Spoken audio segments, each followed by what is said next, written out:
Jalan-jalan ke perpustakaan, pulangnya naik Transjakarta. Semangat pagi Cakep. Sobat Pustaka sekalian, semoga sehat dan tetap semangat ya. Assalamualaikum warahmatullahi wabarakatuh.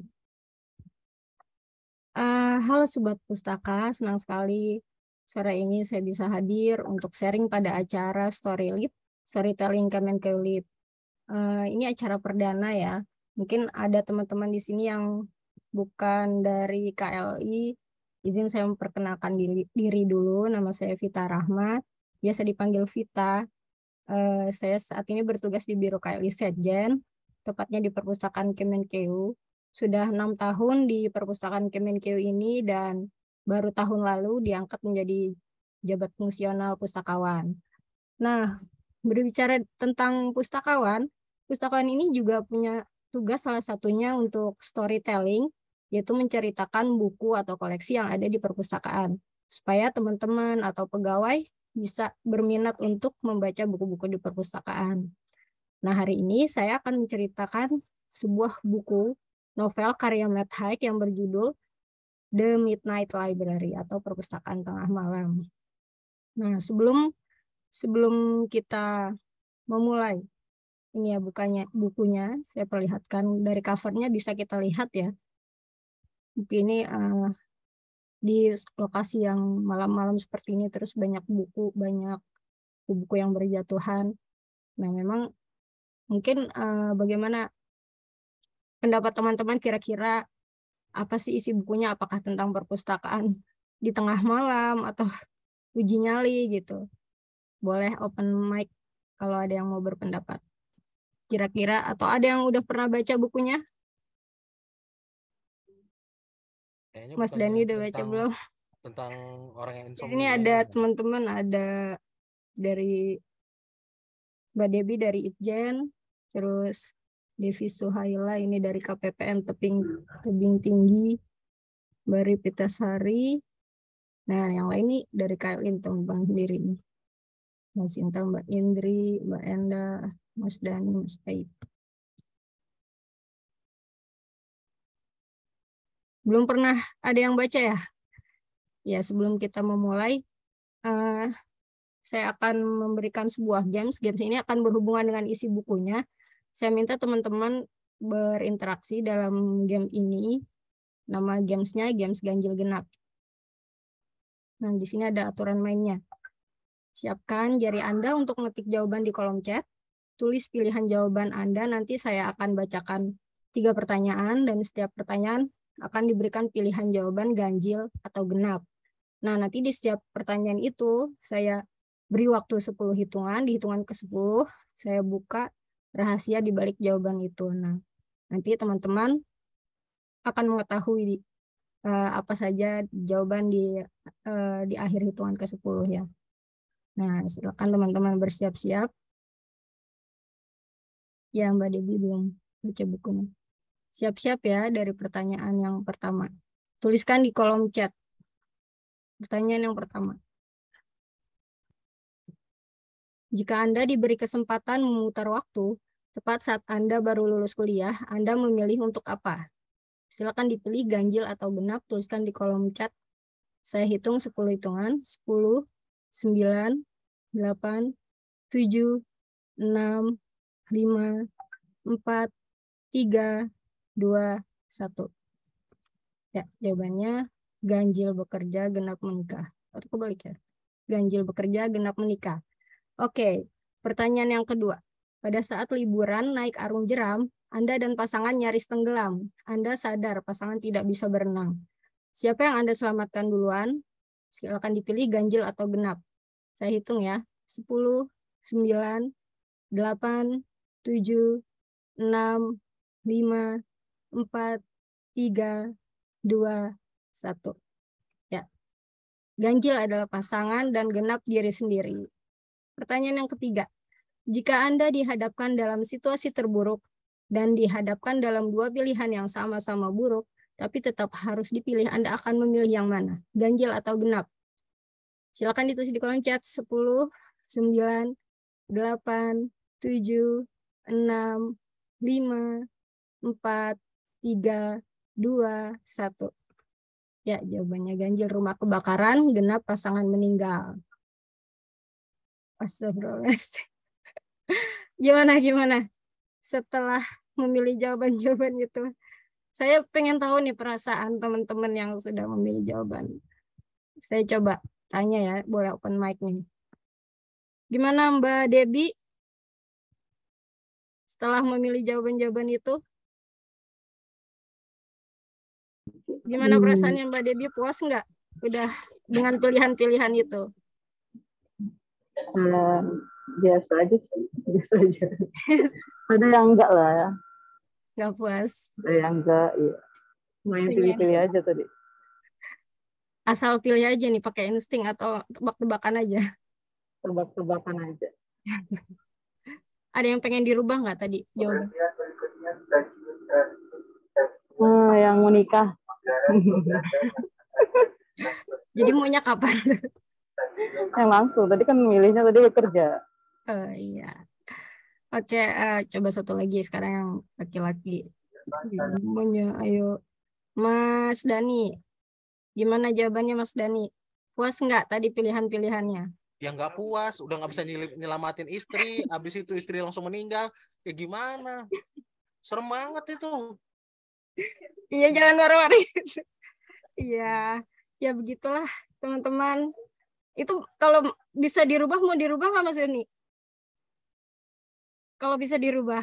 Kalau masih bisa dirubah, mau diubah nggak jawaban-jawabannya?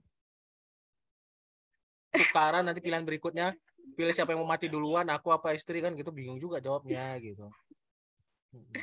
Iya, itulah gambaran dari isi novel ini. Di hidup kita ini memang banyak pilihan-pilihan ya, terus kadang-kadang kita udah milih jalan yang ini ternyata menyesal gitu, terus rasanya pengen diputar lagi gitu, pengen diulang, terus kalau bisa diperbaikin gitu, tapi ya gimana, namanya udah terjadi gitu. Nah, di novel ini akan saya ceritakan. Nah, ini di novel ini tokoh utamanya bernama Norasid. Dia adalah seorang wanita biasa. Dia wanita yang biasa-biasa saja, punya pekerjaan saat ini sebagai penjaga toko alat-alat musik.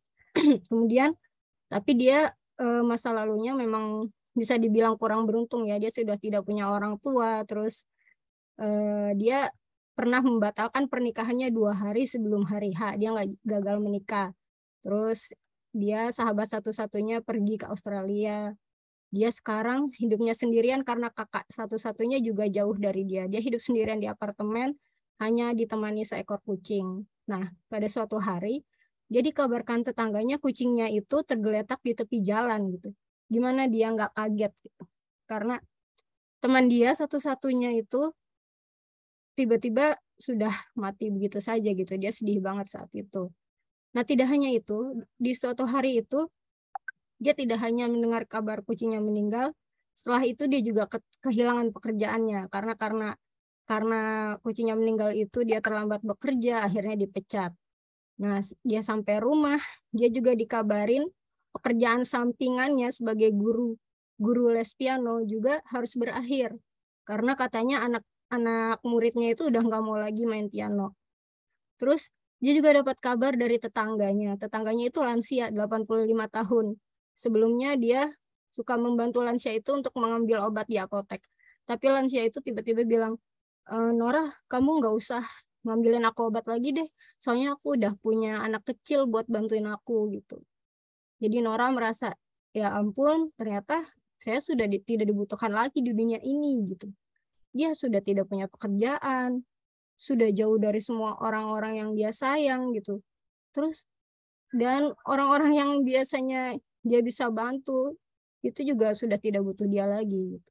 Nah, di situ pada titik itu dia merasa ya lelah dan pusing gitu, seperti di gambar ini dia udah stres banget gitu. Dia udah nggak tahu apalagi yang harus dilakukan.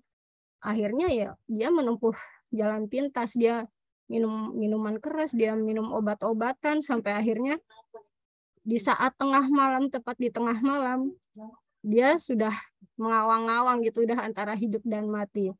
Nah, tiba-tiba keajaiban terjadi gitu. tiba-tiba dia masuk ke dalam sebuah perpustakaan. Perpustakaan itu nggak ada orang, sepi, tapi ada buku-buku dan rak-rak seperti di belakang saya ini ada banyak buku berjajar-jajar di dalam rak gitu. Nah, dia pikir ini tempat apa gitu. Dia ada di mana? Apakah dia sudah mati atau masih hidup gitu. Tiba-tiba ada pustakawan yang datang. Pustakawan itu orang yang dia kenal. Namanya Mrs. Elm. Nah, Miss Elm ini orang yang apa ya, lembut gitu, udah agak-agak tua juga sih, tapi belum lansia banget gitu. Nah, ini penampakan perpustakaannya mungkin seperti ini ya, di tengah malam gitu, gelap-gelap, tapi banyak banget buku-buku berjajar. Kemudian ini kira-kira seperti ini gambaran Nora bersama Miss M, pustakawan di perpustakaan itu. Nah, dia kemudian bertanya-tanya, ini perpustakaan apa gitu. Terus Miss M bilang, ini perpustakaan kehidupan gitu. Ini perpustakaan kehidupan di mana isi buku-bukunya itu buku-buku kehidupan kamu gitu. Apa maksudnya gitu. Kemudian Nora dikasih tahu salah satu buku yang paling tebal. Buku ini isinya semua rasa penyesalan yang ada di hidup kamu. Saking banyaknya rasa penyesalan itu sampai buku itu yang paling tebal di antara buku-buku lainnya. Nah, terus buku-buku yang lainnya itu ya ada banyak buku lagi, berbagai macam buku. Ini semua adalah tentang kehidupan Nora gitu. Dimana semua ini bisa Nora coba untuk dijalani. Nah, bagaimana cara menjalaninya? Nah, Nora diberi kesempatan. Nora boleh melihat semua daftar rasa penyesalan di buku penyesalan. Penyesalan mana yang mau dia perbaiki? Seperti tadi yang Mas Dani pengen kalau bisa diulang. Mana yang mau diulang? Mana kehidupan mana yang mau dia perbaiki, dia jalani gitu. Nah, ternyata dia baca. Saking tebalnya dia baca satu-satu. Nah, salah satu penyesalan dia ya tadi yang gagal menikah ya. 2 hari sebelum hari pernikahan, dia batalin pernikahannya. Nah, dia ingin mencoba kehidupan yang itu. Akhirnya dia coba satu buku, di mana dia menikah, dan bagaimana kehidupan selanjutnya dia coba jalani kehidupan itu. Ternyata di kehidupan itu, pasangannya itu selingkuh gitu. Jadi dia kecewa. Saya nggak mau kehidupan yang ini. Nah, begitu dia ada timbul rasa kecewa, dia langsung balik lagi ke perpustakaan tadi, perpustakaan tengah malam. Nah, Miss Elm mempersilahkan dia lagi untuk mencari lagi mana penyesalan yang mau dia perbaiki. Dia coba lagi buku yang lain. Nah, kali ini salah satu penyesalannya yang kucingnya tadi mati, dia pingin kucingnya tidak keluyuran di luar gitu. Mungkin gara-gara dia biarin keluyuran jadi mati gitu, ketabrak di pinggir jalan. Nah, ya udah dia coba kehidupan itu, ternyata kucingnya memang ada di apartemennya. Tapi tetap aja sama-sama terbujur kaku. Kucingnya tetap mati. Jadi dia kecewa lagi. Dia balik lagi ke perpustakaan. Dia tidak mau kehidupan itu. Sebenarnya kehidupan macam apa seperti ini gitu, bisa bolak-balik katanya. Ya memang seperti itu mekanismenya. Kalau dia timbul rasa kecewa, nanti dia balik lagi, dia boleh pilih lagi, dia coba lagi gitu. Kali ini dia coba kehidupan di Australia. Dia pengen menyusul temannya, sahabat satu-satunya untuk hidup di Australia. Dia coba hidup di sana. Ternyata di sana memang dia hidup di Australia, tapi sahabatnya itu meninggal juga karena kecelakaan. Dia kecewa lagi. Akhirnya dia kembali lagi ke perpustakaan tengah malam. Oke, penyesalan mana lagi yang mau dia ubah?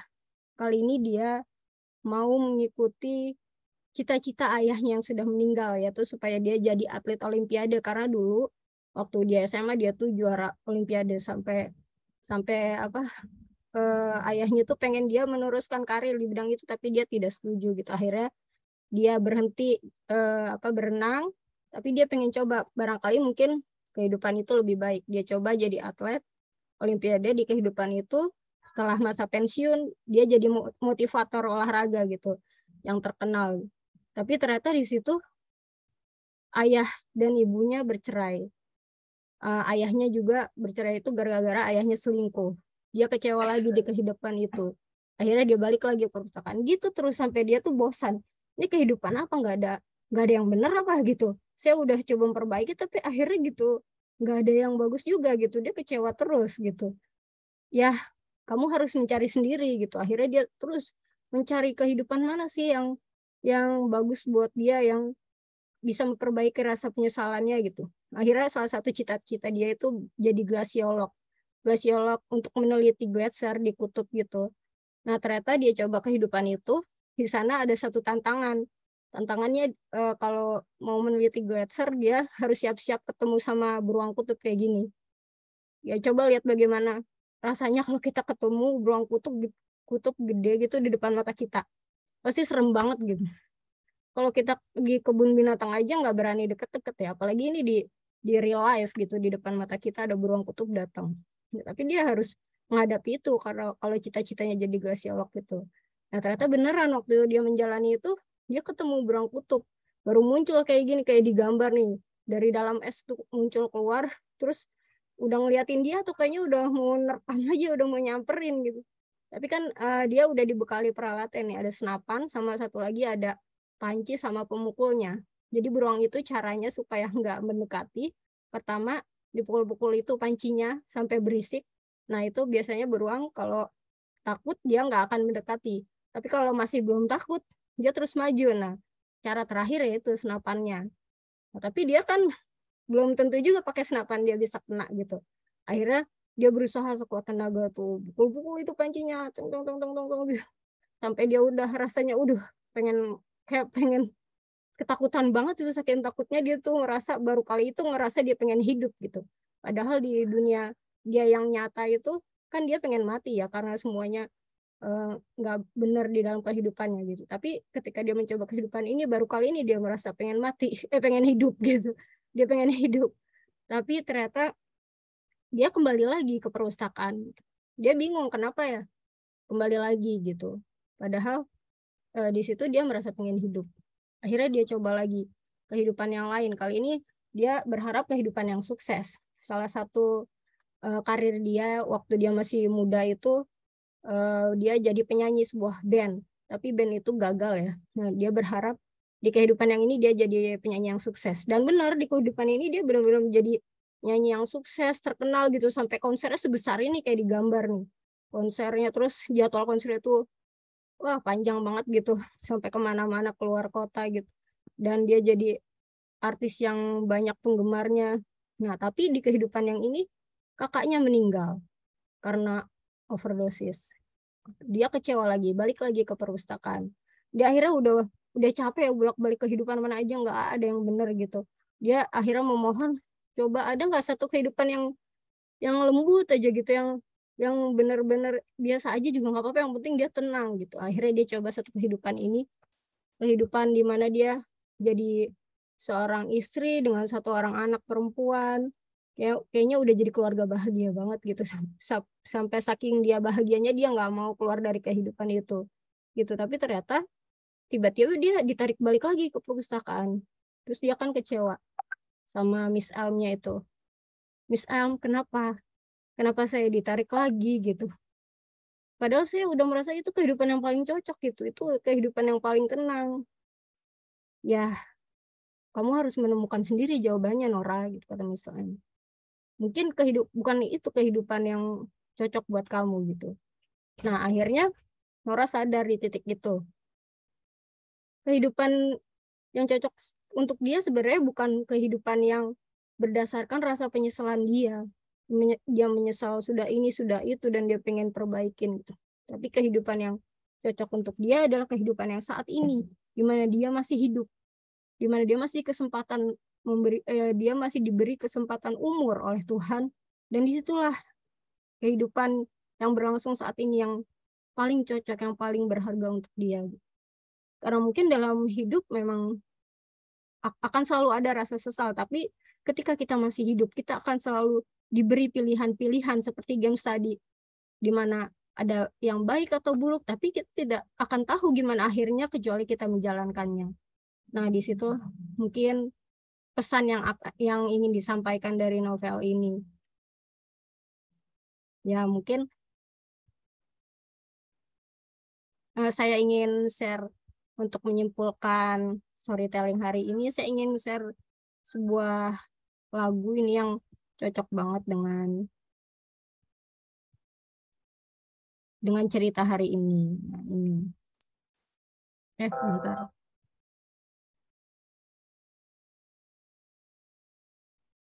Sebentar ya.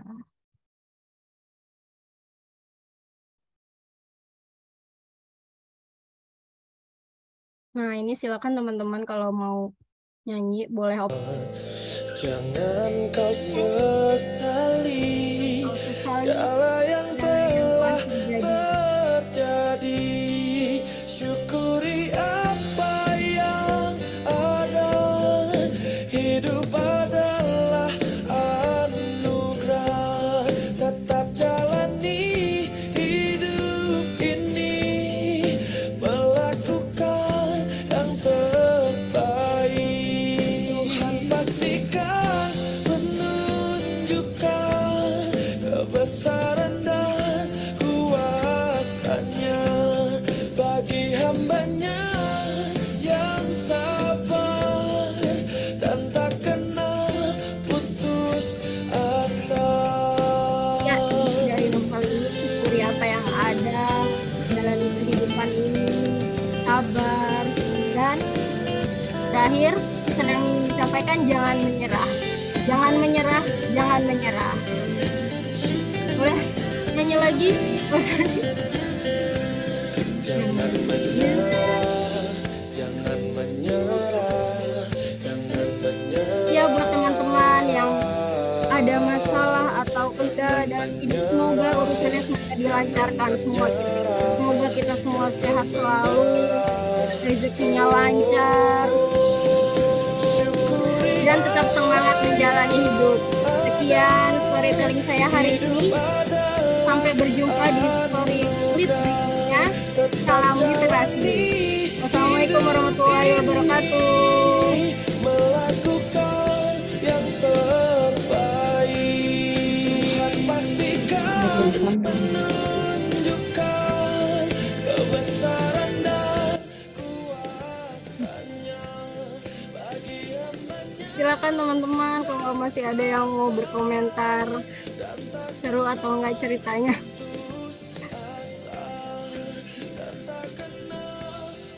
Belum kedengaran ya suaranya. Mbak Ripita Sari ya, panggilannya siapa ya, aku lupa. Mbak Devi, Mbak Lulu, Mbak Yani. Kalau mau pinjem bukunya bisa di e-perpus Kemenkeu ya, download di Play Store. Nah, dadah. Terima kasih kehadirannya teman-teman semuanya, Mas Dani, Mbak Endah, Mbak Debi, Mbak Ripita Sari, Mbak Sinta, Indri, Mbak Devi, Mas Aib, Mbak Lulu, Mbak Yani.